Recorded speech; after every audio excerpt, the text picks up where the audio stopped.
Mga natatanging mag-aaral sa National Capital Region na benepisyaryo ng Pantawid Pamilya Program ng pamahalaan, binigyang pagkilala ng DSWD. Si Joseph Parafina sa detalye.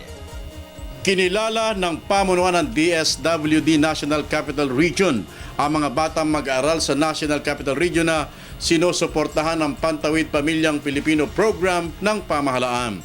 Mahigit 10 mga kabataan ang pinagpilian na kapwa magagaling sa kanilang eskwelahan. Sabi nga, puro mga honor student ang mga ito, nakikiisa sa paglilingkod sa lipunan at may maayos na personalidad. Napili ang 10 taong gulang na si Joshua Stanislao dahil sa kakaibang galing at husay ng batang ito na nakapag-aaral lamang dahil sa tulong ng programa ng pamahalaang Aquino.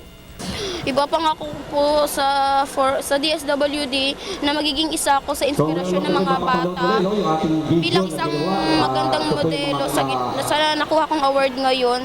Halos naman di makapaniwala ang nanay ng batang ito sa pangyayari. Bukod kasi sa trophy, plaque of appreciation, may kasama pang 10,000 pisong tumataginting ang napanalunan ni Joshua. Marami raw mararating ito para sa kanyang mga kapatang minsan-minsan lang ang trabaho. Kaya naman ganoon lamang ang pasasalamat ng mag-ina sa pamahalaan.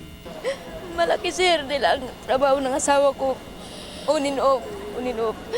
Magmula nung nag-grade 1 siya, yan ang malaking inspirasyon sa kanya.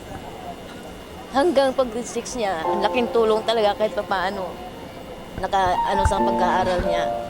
Para sa Telebisyon ng Bayan, Joseph Parafina.